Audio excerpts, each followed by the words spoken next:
안녕하세요. K뷰티 모공평가원 원장 정유진입니다. 지난 1강에서는 문신 시술 표준 지침이 왜 만들어졌는지, 문신 행위가 법적으로 어떻게 정의되는지, 그리고 문신사, 문신업소, 임시개설 등록과 같은 주요 용어를 살펴보았습니다. 오늘 2강에서는 원장님들께서 가장 궁금해하시는 시설 및 위생관리에 대해 설명드리겠습니다. 시설 및 위생관리 부분은 앞으로 우리가 문신업소를 개설 등록하거나 현장 점검에 대비할 뿐만 아니라 국가시험의 이론 영역에서도 중요하게 다뤄질 가능성이 있는 내용이기 때문에 하나하나 잘 꼼꼼히 살펴보셔야 됩니다. 오늘 강의에서는 지침을 처음부터 끝까지 그대로 읽어드리긴 어렵고 우리 샵은 현재 어떻게 운영되고 있는가, 그리고 어떤 부분을 지금부터 바꿔야 되는지, 고객 한 명을 시술할 때 오염이 어떤 경로로 이동할 수 있는가, 이 세 가지를 생각하면서 설명을 들어주시기 바랍니다. 오늘 다룰 내용은 크게 세 가지 부분입니다. 첫 번째는 문신업소의 시설과 공간 구획, 두 번째는 장비, 기구, 개인보호구와 감염 예방, 세 번째는 의료 폐기물 분류와 처리입니다. 사실 2장에서는 내용이 많지만 현장 중심으로 쉽게 설명을 해드리겠습니다.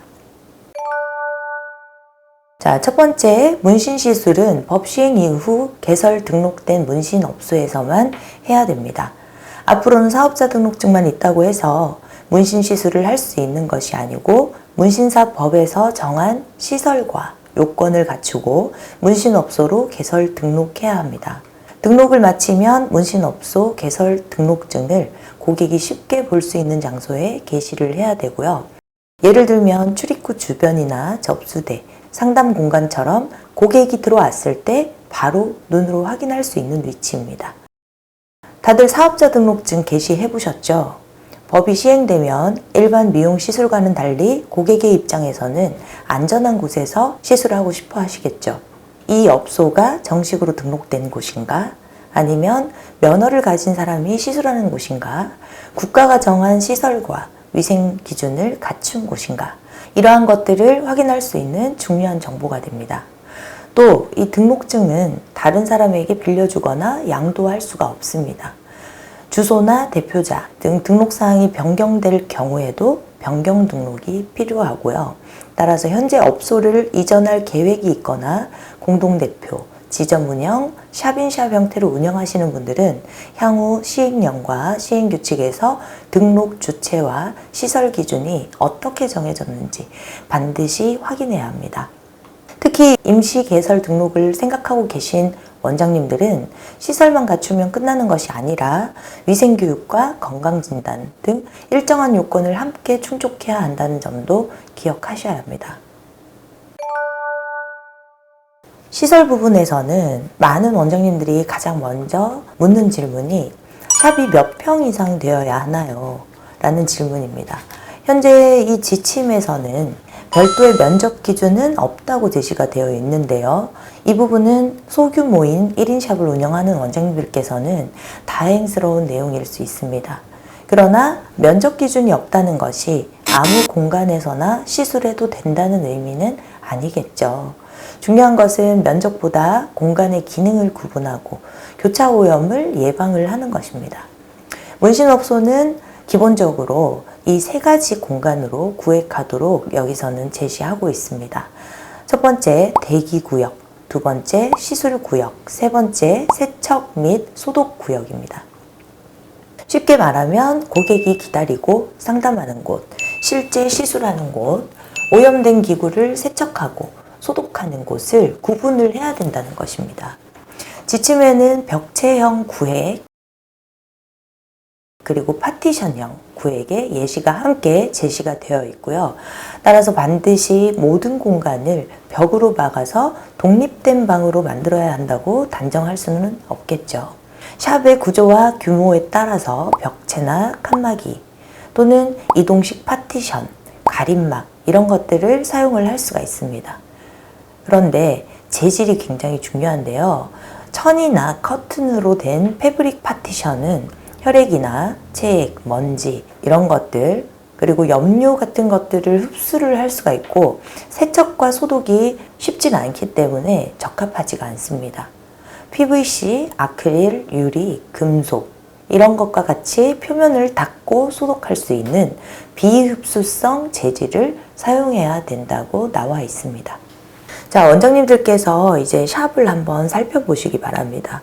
시술 베드 주변을 천으로, 커튼으로 가리고 있지는 않은지, 패브릭 가림막이나 천 소재의 장식품이 지나치게 많진 않은지, 그리고 표면을 닦았을 때 실제로 소독이 가능한 재질인지 이런 것들을 확인을 해보셔야 하는데요. 시설을 예쁘게 꾸미는 것도 중요하지만 앞으로 이제 문신사들은 문신업소에서는 청소하고 소독할 수 있는 구조인가가 더 중요해질 거니까요.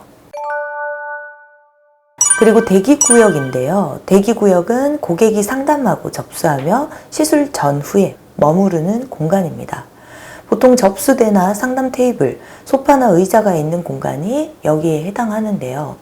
대기구역은 시술구역에 비해서 감염 위험은 낮지만 외부에서 들어온 사람과 물건이 가장 먼저 접촉하는 장소입니다. 따라서 대기 공간의 고객이나 동반자가 시술구역에 자유롭게 드나들지 않도록 동선을 구분을 하라는 뜻이죠. 현장에서는 고객의 친구나 가족이 시술 과정을 구경하기 위해서 시술 베드 옆에 앉아 있는 경우가 있습니다. 저희도 가끔 그런 경우가 있는데요. 그럴 때는 저희가 안내를 하죠. 대기 공간에서 잠시 시술이 끝날 때까지 기다려 주시라고. 하지만 시술구역은 기본적으로 시술자와 그리고 해당 고객 출입을 중심으로 관리를 해야 합니다. 사람이 너무 많이 드나들면 먼지 같은 것과 오염물질이 유입이 될 수가 있고 시술 중에 기구나 작업대를 건드릴 위험도 있겠죠. 대기구역은 접촉이 많은 부분을 중심으로 주기적으로 소독을 해주셔야 됩니다. 예를 들면 문 손잡이나 상담 테이블, 의자 손잡이, 결제 단말기, 태블릿, 접수대 이런 것들이 있을 거예요. 지침에서는 대기구역을 접촉면 위주로 주 1, 2회 소독하되 눈에 보이는 오염이 발생하면 즉시 소독하라고 제시하고 있습니다.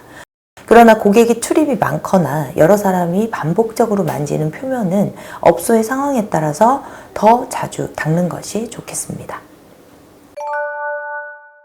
다음은 시술구역인데요.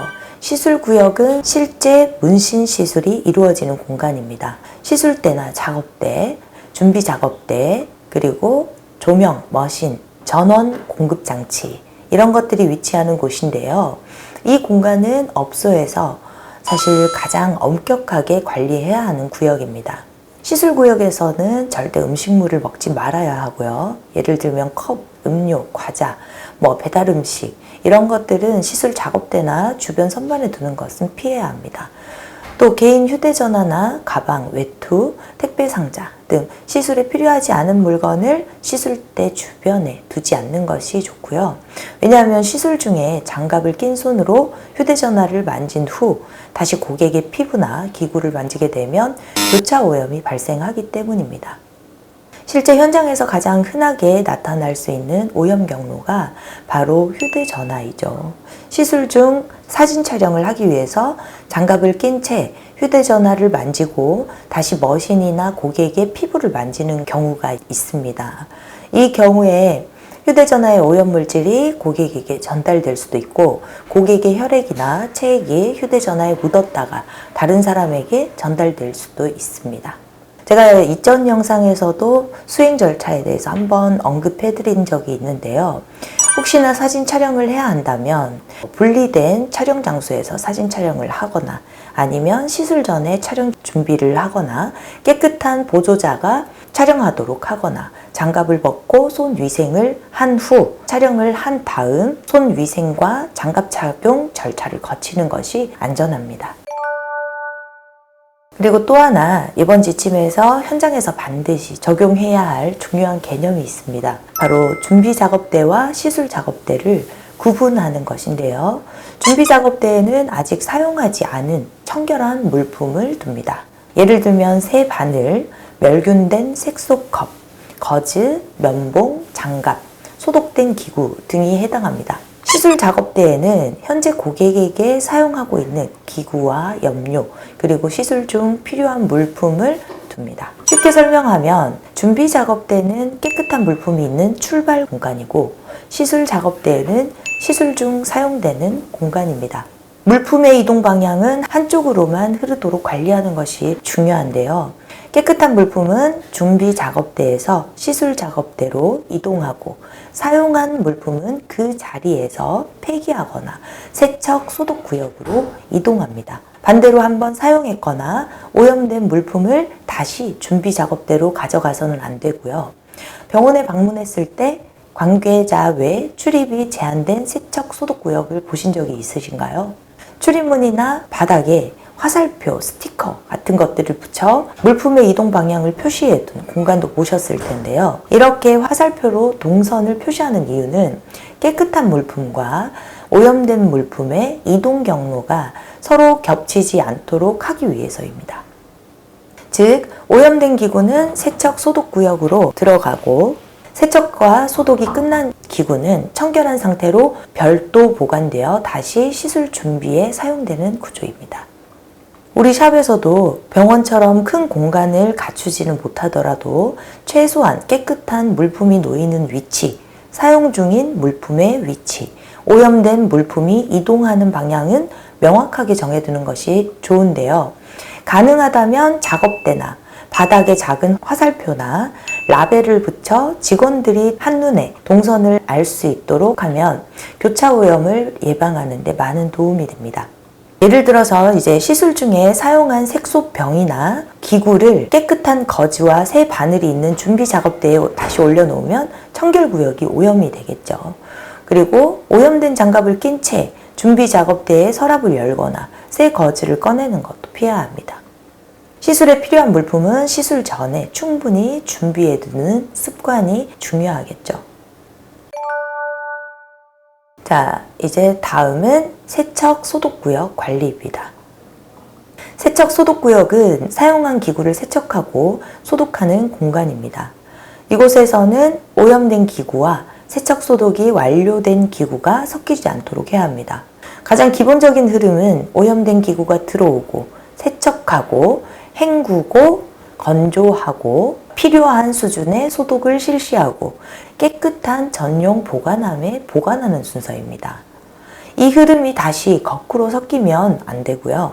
세척 전에 오염된 기구를 깨끗한 기구 옆에 놓거나 세척이 끝난 기구를 물기가 있는 싱크대 주변에 그대로 두게 되면 재오염이 될 수가 있습니다.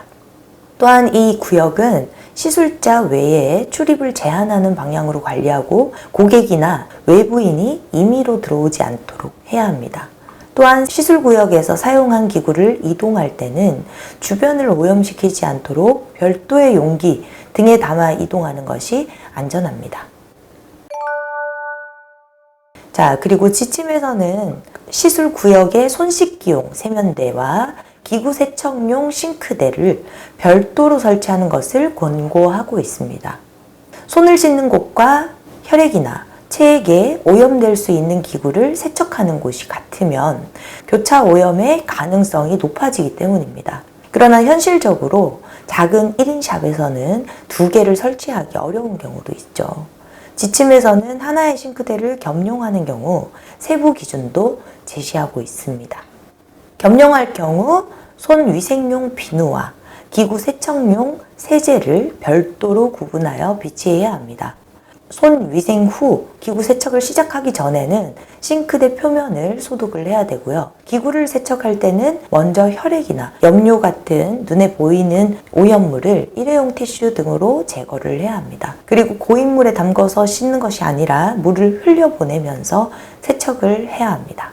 여기서 특히 주의할 점, 혈액이나 단백질성 오염물이 묻은 기구에 뜨거운 물을 사용하면 오염물이 표면에 고착될 수 있기 때문에 뜨거운 물 사용을 피해야 합니다. 세척이 끝난 후에는 어떻게 해요? 자, 그때는 싱크대 전체를 다시 소독해야 되겠죠. 겸용 싱크대는 관리 단계가 복잡하고 손 위생과 기구 세척에 시간이 겹치기 쉽기 때문에 가능하면 장기적으로 두 시설을 분리하는 방향을 고려하는 거예요. 세면대는 시술자가 쉽게 접근할 수 있는 위치에 설치해야 되고요. 그러나 물이 튀어서 시술대나 청결한 물품이 오염되지 않도록 거리를 두어야 되겠죠. 온수와 냉수가 공급되는 수도를 갖추고 가능하다면 손으로 수도꼭지를 직접 만지지 않아도 되는 센서식이나 페달식 설비를 권고하고 있습니다. 손위생시설에는 기본적으로 다음과 같은 물품이 필요합니다. 액체 비누 디스펜서, 일회용 종이 타월, 페달식 휴지통입니다. 이런 것들은 어려운 게 아니니까, 그죠? 그리고 공용 천수건, 이런 것들은 여러 사람이 반복해서 사용할 경우에 오염이 될 수 있기 때문에 적절하지가 않고요.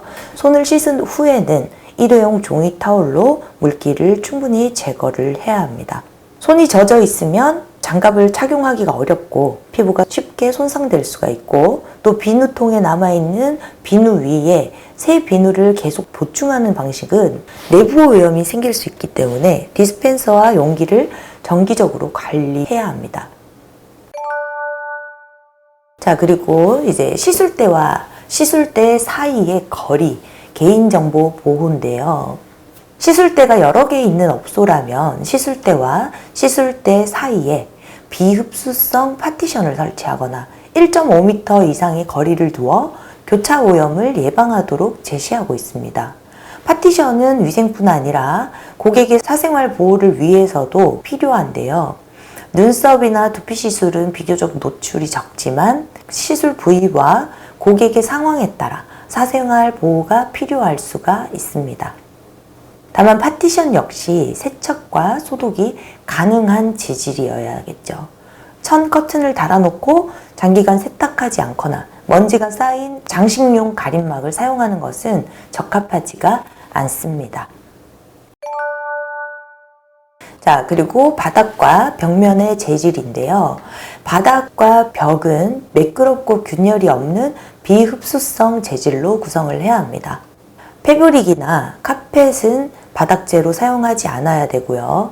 카펫에 염료나 혈액이 스며들면 표면만 닦아서는 완전히 균들을 제거하기가 어렵겠죠. 그리고 벽면의 균열이나 곰팡이도 오염물질이 축적되는 원인이 될 수 있기 때문에 발견하면 즉시 보수를 해야 합니다. 그래서 현재 인테리어를 새로 준비하시는 원장님들은 색상과 디자인만 보기보다 다음 사항을 고려를 하셔서 준비를 하시면 좋겠습니다. 표면이 매끄러운가, 물 걸레질과 소독이 가능한가, 틈새 먼지가 끼지 않는가, 오염이 발생했을 때 쉽게 확인할 수 있는가입니다. 자, 그리고 환기와 공기 정화인데요. 시술구역에는 공간의 규모에 적합한 환기시설을 갖춰야 합니다. 환기는 창문을 통한 실외 환기를 원칙으로 합니다. 창문을 열기 어려운 구조라면 환풍구나 공기정화장치, 공기순환 설비를 하나 이상 갖춰야 된다고 설명이 되어 있습니다. 만약에 공기청정기를 사용하는 경우 필터를 정기적으로 교체를 해야 되고요. 설치해 놨다고 해서 관리가 끝나는 것은 아니고 오히려 곰팡이가 쌓이거나 먼지가 쌓이면 오염원의 원인이 될 수가 있기 때문에 청소일 기록이나 필터 교체일을 기록을 해두는 것이 좋습니다. 자, 그리고 문신업소는 해충과 설치류가 들어오지 않도록 방제 조치를 해야 합니다. 시술 공간에 음식을 두지 않는 것도 해충 예방을 위해서 중요하고요. 또 장애인 보조견을 제외한 동물의 출입을 제한하도록 제시하고 있습니다. 가끔 보면 반려동물과 함께 출근하거나 샵에서 반려동물을 키우는 경우가 있는데요. 문신시술 업소 같은 경우에는 피부를 침습하는 행위이기 때문에 시술 공간에는 동물이 들어오지 않도록 별도로 관리를 해야 합니다. 사람과 동물은 생활 환경과 보유 미생물이 서로 다르기 때문에 동물의 털이나 비듬, 타액, 배설물 등이 시술 공간의 위생관리에 영향을 줄 수가 있습니다. 자, 그리고 시술 전후 표면 소독인데요. 시술 구역과 세척 구역은 항상 청결하게 유지를 해야 되고 매일 한 번 이상 표면 소독을 해야 됩니다. 고객 한 명의 시술이 끝나면 시술대, 시술 작업대, 의자 표면을 소독합니다. 혹시나 베리어 필름을 사용을 했다 하더라도 필름 제거 후 표면을 다시 소독을 하고요. 영업이 끝난 후에는 시술구역과 소독구역 전체를 소독합니다.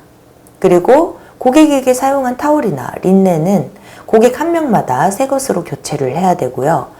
혹시나 시술대에 방수 비닐 커버를 사용한 경우에도 한 명이 끝난 후 세척 소독하거나 새 것으로 교체를 해야 합니다. 표면 소독에는 소독용 티슈나 알코올, 염소계, 4급 암모늄 제제 등의 적절한 소독제를 사용할 수 있습니다. 중요한 것은 소독제의 종류만이 아니라 희석 농도와 접촉 시간을 지켜야 합니다. 소독제를 뿌리자마자 바로 마른 휴지로 닦아내면 필요한 소독 효과가 나타나지 않을 수가 있습니다. 따라서 제품의 사용 설명서를 확인하고 용도에 맞는 소독제를 선택해야 합니다. 그리고 혈액이나 체액이 바닥이나 작업대에 떨어졌을 경우 일반 먼지를 닦듯이 처리해서는 절대로 안 됩니다. 그래서 먼저 적절한 개인 보호구를 착용을 해야 되고요. 일회용 흡수물질을 이용해서 눈에 보이는 혈액이나 체액을 흡수합니다. 이후 적절한 소독제로 오염된 부분을 닦고 표면을 건조시키고요. 사용한 거즈나 흡수물질, 장갑은 일반 쓰레기가 아니라 오염 정도와 관련 기준에 따라서 의료용 폐기물 전용 용기에 버려야 합니다. 혈액이 바닥에 떨어졌는데 일반 걸레로 닦은 후 그 걸레로 다른 공간까지 청소를 하게 되면 오염을 확산시킬 수가 있기 때문에 혈액 오염에 사용한 물품은 별도로 처리를 하고 재사용 걸레라면 세척 소독 후 완전히 건조해야 합니다. 자, 장비나 도구, 용품의 기본 원칙. 기구는 감염 위험에 따라서 크게 세 가지로 구분하는데요. 고위험 기구, 준위험 기구, 비위험 기구입니다. 이 부분은 향후 국가시험에서도 중요하게 다뤄질 가능성이 있기 때문에 여러분들이 개념을 정확히 이해를 하셔야 됩니다. 고위험 기구는 피부를 뚫고 들어가거나 혈액과 직접 접촉하는 기구입니다. 대표적으로 바늘과 바늘 카트리지가 있겠죠. 이 고위험 기구는 멸균된 일회용 제품을 사용하고 고객 한 명에게 사용한 후 즉시 폐기, 그리고 절대 세척해서 다시 사용하면 안 됩니다. 그리고 새 제품을 사용할 때도 포장이 손상이 있었는지, 젖거나 오염되지는 않았는지, 유효기간이 지났는지, 멸균 표시가 정상인지를 확인해야 합니다. 멸균 제품은 시술하기 훨씬 전에 개봉해 놓는 것이 아니라 시술 직전에 개봉을 해야 합니다. 그리고 준위험 기구입니다. 준위험 기구는 혈액이나 체액에 간접적으로 오염될 수 있는 재사용 기구입니다. 그립, 금속 홀더, 팁, 핸드툴, 엠보 펜대 이런 것들이 포함이 될 수가 있고요.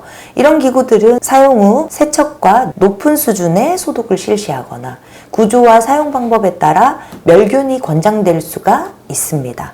기구 안쪽으로 바늘이 통과하여 혈액이 내부에 들어갈 수 있는 구조라면 특히 주의를 해야 되고요. 가능하면 혈액에 접촉하는 부분은 일회용으로 대체하는 것이 안전합니다. 자, 비위험 기구인데요. 비위험 기구는 정상 피부나 환경 표면에 접촉하는 기구입니다. 머신 본체, 전원 공급 장치, 풋페달, 트레이, 시술대 의자 등이 여기에 해당합니다. 이러한 기구는 고객 한 명의 시술이 끝난 후 표면 소독을 하고 베리어 필름은 고객마다 교체를 합니다. 비위험 기구라고 해서 소독이 필요 없는 것은 아니고요. 직접 피부를 뚫지 않더라도 오염된 장갑이 반복해서 접촉하기 때문에 교차 오염의 매개체가 될 수가 있습니다. 자, 그래서 우리가 멸균을 얘기를 할 때 일회용은 바로 폐기를 하면 되지만 준위험 기구가 상당히 중요한데요. 이 준위험 기구를 멸균 도구가 없는 경우에는 여러분들이 일회용을 사용을 해야 될 수도 있습니다. 예를 들면 엠보 펜대라든지 이런 것들을 일회용을 사용을 한다면 아무런 영향이 없고요. 일회용을 사용을 하지 않고 재사용을 한다면 준위험 기구에 들어가는 이런 핸드팁 같은 부분들, 이런 것들은 멸균 처리가 돼야 될 가능성이 있는 거죠. 자, 그리고 일회용품 사용과 폐기. 자, 바늘과 카트리지는 멸균된 일회용을 사용을 하겠죠. 또 색소컵, 색소 팔레트, 면도기, 눈썹 칼, 스파츌라, 서랍자, 우드 스틱, 립브러쉬, 면봉, 거즈와 같은 소모품도 한 고객에게 사용한 후 즉시 폐기합니다. 특히 색소컵이나 팔레트, 거즈, 사각솜 이런 것들은 멸균된 일회용 제품을 사용하도록 제시가 되어 있죠. 일반 솜 안 되고요. 재사용 안 됩니다. 현장에서는 사용하지 않은 거즈나 혹시 면봉이 남았다고 다시 보관하는 경우가 있을 수가 있는데요. 하지만 시술 작업대에 꺼내놓은 물품은 직접적으로 사용하지 않았다 하더라도 오염된 장갑이나 비말, 주변 환경에 노출되었을 가능성이 있기 때문에 한 명에게 준비한 물품은 남은 물품이라 할지라도 원래 포장에 다시 넣지 않는 것이 안전하고요. 적절한 양만 준비하는 것이 비용과 위생을 관리하는 방법이겠죠. 자, 그리고 문신용 염료와 희석액 관리입니다. 문신용 염료는 정식으로 수입 신고되거나 품목 제조 보고된 제품을 사용해야 하고요. 해외 직구로 구입한 제품은 국내 정식 수입 신고와 통관 절차를 거치지 않았을 수가 있기 때문에 사용해서는 안 된다는 내용이 명확히 제시가 되어 있습니다. 그리고 제품을 사용할 때는 제조사, 제품명, 색상, 제조번호, 사용기한 등을 확인하고 기록을 해야 합니다. 염료를 희석할 때도 일반 수돗물이라든지 생수를 사용해서는 안 되고요. 지침에서는 멸균 증류수 또는 주사용 증류수를 사용하도록 제시하고 있습니다. 우리 안료의 경우에도 멸균 증류수, 주사용 증류수 또는 관계기관에 허가받은 희석제를 사용해야 합니다. 희석액은 고객 한 명의 시술에 사용할 양만 조제하고 남은 희석액은 재사용하지 않습니다. 자, 그리고 제품의 변색, 변질, 오염 또는 사용기한 경과가 확인된다면 사용하지 않으셔야 되고요. 다음은 손위생인데요. 손위생은 모든 위생관리의 출발점입니다. 손위생은 물과 비누를 사용하는 손씻기와 알코올, 손소독제를 사용하는 손소독이 포함이 됩니다. 지침에서는 기본적으로 손씻기를 원칙으로 하고 물을 사용할 수 없거나 오염 정도가 낮은 상황에서는 60% 이상 알코올이 포함된 손소독제를 사용할 수 있다고 제시를 하고 있습니다. 손 위생이 필요한 시점은 개인 보호구를 착용하기 전, 시술 시작 전, 혈액이나 체액에 노출된 후, 시술이 끝난 후, 장갑을 교체하거나 제거한 후, 바로 오염 공간에서 청결 공간으로 이동하기 전, 그리고 손 씻기는 흐르는 물과 비누로 30초 이상 실시를 해야 합니다. 우리가 장갑을 착용했기 때문에 손을 따로 씻지 않아도 된다고 생각하시면 안 되겠죠. 장갑에는 미세한 손상이 있을 수가 있고 장갑을 벗는 과정에서도 손이 오염이 될 수가 있습니다. 그래서 장갑 착용 전과 제거 후 모두 손 위생이 필요합니다. 자, 그리고 개인 보호구 착용인데요. 시술자는 앞치마, 마스크와 장갑을 필수로 착용하고 혈액이나 체액이 튈 위험이 있는 경우 눈 보호구와 위생캡을 추가로 착용할 수 있습니다. 준비와 정리 단계에서는 청결 장갑을 권고한다고 되어 있죠. 피부를 직접 침습하는 시술 단계에서는 멸균 장갑을 착용하도록 제시하고 있습니다. 이 부분은 우리 현장 운영과 비교했을 때 변화가 굉장히 클 수도 있는데요. 지금까지 우리 원장님들이 일반 니트릴 또는 라텍스 장갑만 사용해온 원장님들 굉장히 많을 거예요. 그러나 지침에서는 침습 시술에 멸균 장갑을 사용하도록 구분하고 있고 향후 준비가 필요한 부분입니다. 멸균 장갑은 개별 포장되어 있고 제조 단계에서 멸균 처리가 된 제품입니다. 수술 받을 때 보면 병원에서 수술실 안에서는 장갑을 멸균 장갑 일회용을 수술 직전에 즉시 개봉해서 사용하는 거 혹시 보셨나요? 이게 문신사법에도 여기 시술 지침서에 명시가 되어 있기 때문에 시행 후 일반적인 비멸균 장갑을 시술 시에 사용하면 안 된다는 거예요. 그리고 장갑을 착용하기 전에 손을 씻고 완전히 건조해야 합니다. 그리고 멸균 장갑을 펼칠 때는 포장 바깥쪽을 잡고 장갑의 외부 표면이 비멸균 물품에 닿지 않도록 주의를 해야 되고요. 장갑 낀 상태에서 문손잡이나 휴대전화, 머리카락, 마스크, 의자 높이 조절 레버 이런 것들을 만졌다면 장갑이 오염된 것으로 보고 교체를 해야 합니다. 자, 또한 장갑은 고객마다 새 것으로 교체를 해야 하고요. 찢어지거나 구멍이 생긴 경우, 혈액이나 체액으로 심하게 오염된 경우, 청결한 작업에서 오염된 작업으로 이동하거나 다시 청결한 작업으로 돌아갈 경우에도 교체를 해야 합니다. 장갑을 씻거나 소독해서 다시 사용하시는 것은 절대로 안 됩니다. 마스크, 앞치마, 위생캡, 눈 보호구도 눈에 보이는 오염이 생겼으면 즉시 교체하거나 적절하게 세척, 소독해야 합니다. 자, 그리고 일회용 개인 보호구는 사용 후에 정해진 폐기물 용기에 버리고 재사용하지 않습니다. 개인 보호구를 벗었을 때도 오염된 바깥면이 피부나 의복에 닿지 않도록 주의하고 모두 제거한 후에는 반드시 손소독을 진행해야 합니다. 시술구역의 감염관리 흐름인데요. 시술구역에서 가장 중요한 것은 물품과 사람의 움직임을 한 방향으로 관리하는 것이라고 말씀드렸죠. 깨끗한 물품이 준비 작업대에서 시술 작업대로 이동하고 사용한 기구는 폐기하거나 세척, 소독구역으로 이동합니다. 오염된 물품이 다시 준비 작업대로 돌아오면 안 되고요. 시술 중 바깥으로 나가야 할 경우에는 오염된 장갑을 착용한 채 문을 열고 이동하면 안 됩니다. 시술 구역 안에서 먼저 장갑을 벗어 폐기하고 손 위생을 한 후 바깥으로 나갑니다. 다시 들어오면 손 위생을 한 후 필요한 개인 보호구를 착용해야 합니다. 이러한 모든 과정들이 번거롭게 느껴지실 수 있겠지만 오염을 차단하는 가장 기본적인 원칙입니다.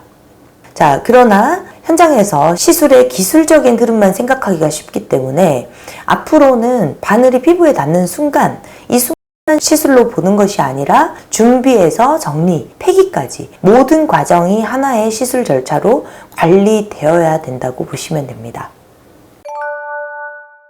자, 마지막으로 폐기물 관리인데요. 폐기물 전용 용기는 넘치도록 채우면 안 됩니다. 지침에서는 용량의 4분의 3을 넘지 않도록 담고 용량이 차면 밀봉하도록 제시하고 있습니다. 바늘통을 끝까지 눌러서 채우면 바늘이 밖으로 튀어나오거나 용기가 손상될 수 있기 때문에 또 손으로 폐기물을 눌러 넣는 행동도 매우 위험합니다. 그리고 전용 용기를 어디에 둘 것인지 중요한데요. 고객이나 어린이가 쉽게 접근할 수 없고 넘어지거나 파손되지 않는 위치에 두어야 합니다.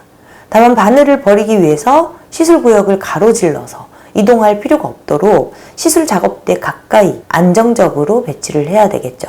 그리고 보관 중인 의료 폐기물은 지정된 장소에서 일반 용품과 구분하여서 관리를 하고 수거업체를 통해서 적법하게 위탁 처리를 해야 합니다. 지침에서는 보관기간을 손상성 폐기물은 30일, 일반 의료 폐기물은 15일로 제시를 하고 있는데요. 업소별 수거 주기를 미리 정해서 보관기간을 넘지 않도록 관리를 해야 합니다. 이렇게 되면 이제 냉장고도 비치를 해야겠죠. 강의를 마치기 전에 우리 원장님들께서 각자의 샵에서 확인해야 할 사항들 다시 한번 체크를 해보겠습니다. 첫 번째, 대기구역과 시술구역, 세척, 소독구역이 구분되어 있는지 확인을 한번 해보십시오. 두 번째, 사용 중인 파티션이나 커튼이 세척과 소독이 가능한 비흡수성 재질인지 확인을 해보십시오. 세 번째, 준비 작업대와 시술 작업대가 분리되어 있는지 살펴보십시오. 네 번째, 손 씻기 시설에 액체 비누, 종이 타월과 페달식 휴지통이 준비되어 있는지 확인해 보십시오. 다섯 번째, 바닥과 벽면이 닿기 어려운 재질이거나 균열과 곰팡이가 있는지 확인을 해 번째, 환기시설과 공기청정기 필터가 제대로 관리되고 있는지 확인을 해보십시오. 일곱 번째, 바늘과 카트리지, 색소컵과 거즈 등 일회용품을 고객마다 교체하고 있는지 확인을 해보십시오. 여덟 번째, 오염된 장갑으로 휴대전화나 서랍, 조명 손잡이 등을 만지고 있지는 않은지 시술 과정을 되짚어 보십시오. 9번째, 멸균 장갑과 청결 장갑을 구분하여 준비하고 있는지 확인을 해보십시오. 10번째, 손상성 폐기물과 일반 의료 폐기물의 전용 용기가 준비되어 있는지 확인해 보십시오. 이 10가지 중에서 현재 부족한 부분이 있다고 해서 너무 불안해 하실 필요는 없고요. 이 지침이 나온 이유는 현장을 무조건 처벌하기 위한 것이 아니라 시행 전까지 우리가 무엇을 준비해야 하는지 기준을 제시하기 위한 것입니다. 중요한 것은 지금부터 하나하나씩 바꿔가는 것입니다. 자, 오늘은 문신시술 표준지침의 2번째 강의로 시설과 공간 구획, 위생환경관리, 기구와 소모품, 손위생과 개인보호구, 의료 폐기물 관리까지 살펴보았습니다. 내용이 많기 때문에 한 번에 모든 부분이 숙지가 완벽하게 되진 않으실 거예요. 이 영상을 보신 후에 실제 샵을 천천히 한번 둘러보시기 바랍니다. 이 물건은 깨끗한가? 사용 중인 것인가? 오염된 것인가? 이 물건은 시술이 끝난 후 어디로 이동을 해야 하는가? 오염된 장갑으로 내가 무엇을 만지고 있었는가? 이 3가지만 반복해서 생각해도 우리 샵의 위생관리 수준을 상당히 개선을 할 수가 있습니다. 다음 3강에서는 시술 전 이용자에게 어떤 정보를 제공해야 하는지, 설명과 동의는 어떻게 받아야 하는지, 미성년자와 이용자의 건강 상태는 어떻게 확인해야 하는지 등 시술 전 이용자 동의와 안전 확인 절차를 중심으로 설명을 해드리겠습니다. 우리 주변의 같은 업종 원장님들께서도 영상을 많이 공유를 해주셔서 문신사법 시행과 변화되는 기준에 함께 대비할 수 있도록 알려주시기 바랍니다. 유튜브 구독과 좋아요, 알림 설정도 부탁드립니다. 앞으로 보건복지부에서 발표되는 문신사법 관련 정책과 지침, 시행령과 시행규칙의 주요 내용, 이런 것들을 우리 원장님들께서 가장 쉽고 빠르게 이해할 수 있도록 정리해서 전달해 드리겠습니다. 지금까지 K뷰티인 보건평가원 원장 정유진이었습니다. 감사합니다.